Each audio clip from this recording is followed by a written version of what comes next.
নামাজের শাস্তি। নামাজ ত্যাগ করলে, রীতিমতো আদায় না করলে তার উপরে 15টি আযাব নাজিল হবে। দুনিয়াতে 6টি, মৃত্যুর সময় 3টি, কবরের মধ্যে 3টি, হাসরের মাঠে 3টি। দুনিয়াতে 6টি আযাব হলো: নম্বর 1, বেনামাজির হায়াত কমে যাবে। নম্বর 2, বেনামাজির জীবনে বরকত হবে না। নম্বর 3, বেনামাজির চেহারার সৌন্দর্য থাকবে না।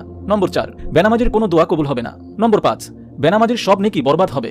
নম্বর 6, বেনামাজির নিকট হতে সব রহমতের ফেরেশতা ভেগে যাবে এবং একসময় ইসলাম হতে খারিজ হয়ে যাবে।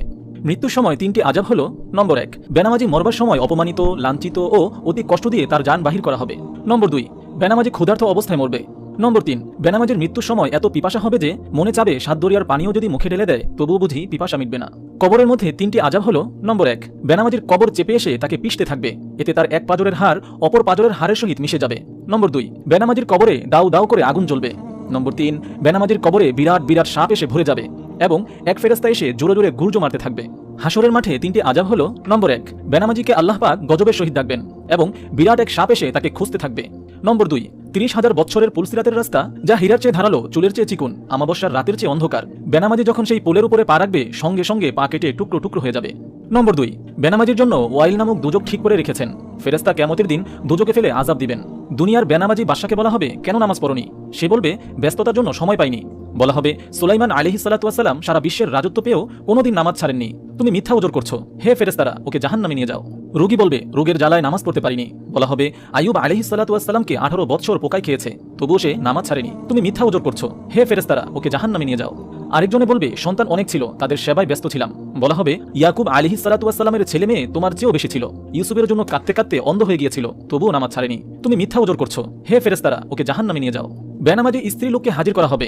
সে বলবে, স্বামীর কাজের চাপে তাহার ভয়ে নামাজ পড়তে পারিনি। বলা হবে, ফেরাউনের স্ত্রী আসিয়ার স্বামী বড় জালিম না তোমার স্বামী বড় জালিম?